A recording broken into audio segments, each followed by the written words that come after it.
Hi, it's Ian here. Delivering value is, of course, vital to keeping the attention of your audience and ideal clients, and it's what makes them seek you out and voluntarily give you their attention, which leads to credibility, leads to trust, and leads to them becoming paying clients. But in this episode of More Clients TV, we're going to look at something that I think you should perhaps put more focus on than delivering value itself.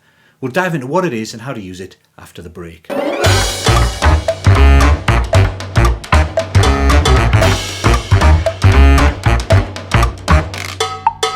Hi, welcome back. Value's vital, obviously. But when it comes to attention, it's the crucial component that drives long attention. So immediate attention is when you grab someone's attention through difference and novelty. Short attention is when they begin to engage through curiosity. And we covered both those types of attention in our previous videos.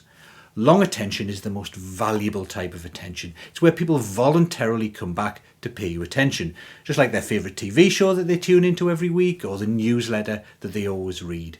Long attention is what creates clients by building credibility and trust over time and ensuring you're top of mind when someone's ready to buy. And it's driven by value. If your potential clients find your interactions with them valuable, then obviously they'll keep coming back for more. And like their favourite TV show, they'll seek you out. They'll look forward to the interactions and they'll make time for you.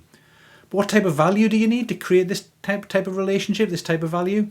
Actually, I don't think it matters all that much. And what I mean by that is there's a huge variety of ways in which you can be valuable in your communications with potential clients. You can give them practical tips and ideas. You can share insights that shed new light on a problem and create light bulb moments where they begin to understand things better.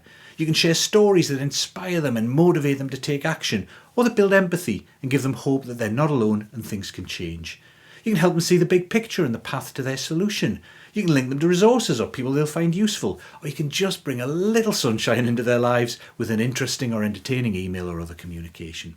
So really, you don't need to obsess about the details. As long as you've thought about what things your specific clients actually value and what it is you want to demonstrate to them to build your credibility and build your relationship, then there's a huge range of things you can do.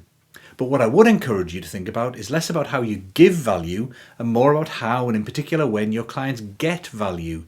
Because the time at which a client decides that you're the one, or starts to see you as a real expert or look forward to your communications, is based on when they actually experience value in their business or lives from what you've said. In other words, value is only value when it causes a positive change for someone. Now, there's a very real danger that we begin to equate value with pumping out more and more information. But really, it's not about pumping out more information. It's about our clients actually getting a result. So we should think more about what a good result is for our clients and how we can help them get to that result faster through what we communicate with them.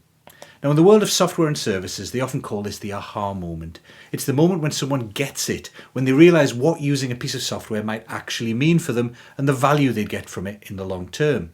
Now, back in 2015, Facebook revealed that their aha moment happened when a new user connected with 7 friends. It's the moment at which they begin to see lots of updates from their friends on their feed, and they start interacting and they start valuing their Facebook membership. So Facebook made it a target to get new users to connect with 7 friends in just 10 days. And they focused almost all their early communications on getting new users to make those connections rather than sharing any of the other features about Facebook that they could have talked about.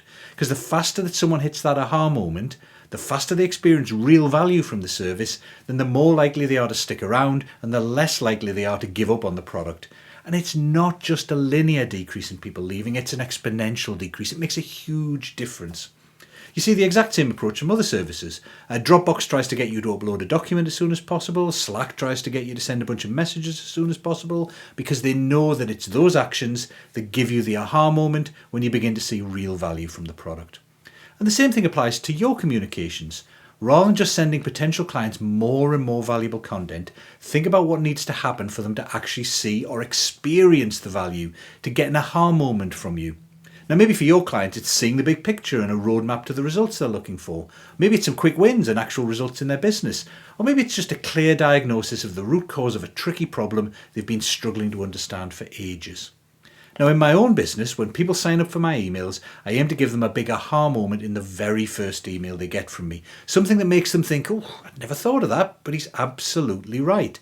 Something that gets them to look at their marketing in a different way with fresh eyes. Because if that happens in the first email, they're going to stay for the second and the third and the fourth. Rather than doing a generic introduction email like so many people do and promising them all this value they're going to get in the future, I try to make sure they get it right from the start. So that aha moment trigger could be a lot of different things. And for most clients, there's not just one thing that'll give them an aha moment. You've got plenty of options. The important thing is to pick one and then make sure it happens as fast as possible. Don't just send them a smorgasbord of information, no matter how valuable it is in theory or how much work you've put into it. Figure out what aha moment you want to give them and then keep banging that drum early and often. Because the sooner they get that aha moment, the more likely they are to stay with you for the long haul, which means you get to build credibility, you get to build trust, you get to be top of mind with them when they're ready to hire someone. We'll talk more about that in the next episode. See you then.